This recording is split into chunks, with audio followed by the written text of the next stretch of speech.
All right, my friends, we are here with our test tiles that we are going to try and glaze in more or less one shot. And I'm gonna walk through this quickly so that you guys can get to work or have plenty of time to work on whatever project it is you're working on at this time. And you are going to glaze your projects, your little tiles here, in basically one go. This will take about 10 minutes maximum. I'm gonna walk through some of the things very quickly, and then you're gonna do your thing, okay? We have two colors here that I am going to be working with. I am choosing to work with two typical Christmas associated colors. I've got gloss white right there, and I've got agate right there. Agate is a green color. It's a matte color, classic green. It's just not the shiniest one that we have, but we do have some other greens here. And I'm going to layer these glazes. Now, all rules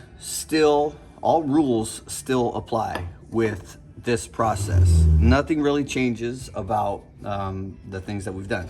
Your projects have to have been fired for this to work. They must have been fired. This is a glazing project, so there's no questions about that. These were both dunked in water for their 1 second. It's an in and then an out of the water. There is no changes to that. It is a super fast dunk. My glazes here are pre-mixed. I had spent some time off camera making sure they're nice and stirred. And again, it's not just stirring either. It's getting all that good goop that's at the bottom set up and ready so that you can do this reasonably quickly. These are located in the top drawer, these little stir sticks, spatulas by the glazing area. Let's walk through this process. I hope that fits now that I'm looking at it. Okay, that's not gonna fit. Well, I've got my colors just off camera, so this will work just fine.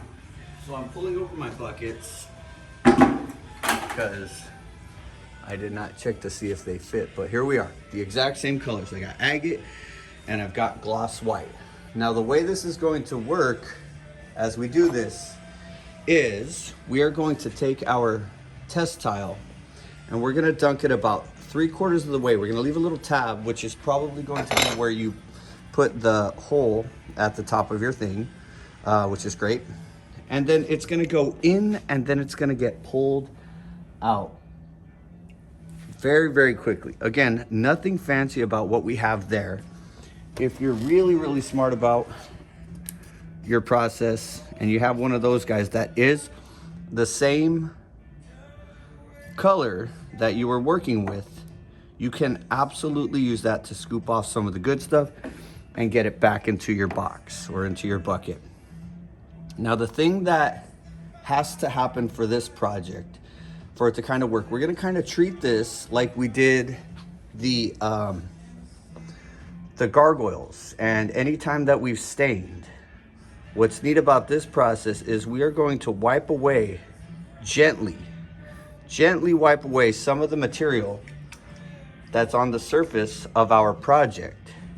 And what our goal for this is to create a layered effect on parts of it, but not all of it, all of the tile, that is.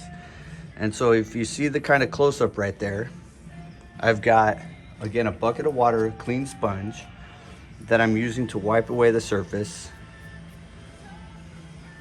that will inlay some of, I missed a spot, inlay some of my design with glaze. And what's fun about this is you can't maybe tell so much on camera, but what I have there has been now dried, and then I've got my agate on the inside where the texture is, and then I've wiped away the surface to create that layered effect. All right, so here's the cool part also. I'm already halfway done. I've got my gloss white off to the side right here. I'm gonna let that settle. Now what I'm going to do is dip my gloss white about halfway so that I can see what both of these colors look like with the gloss white on top of agate and then what the agate looks like without gloss white on top of it, but the inlay.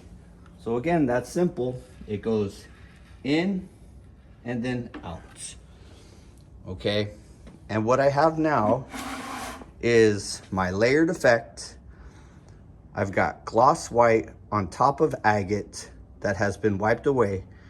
And then of course, like we do, the last step for this project is to wipe away all the extra that is on the back side of our test tiles, leaving my layered glazes on the surface.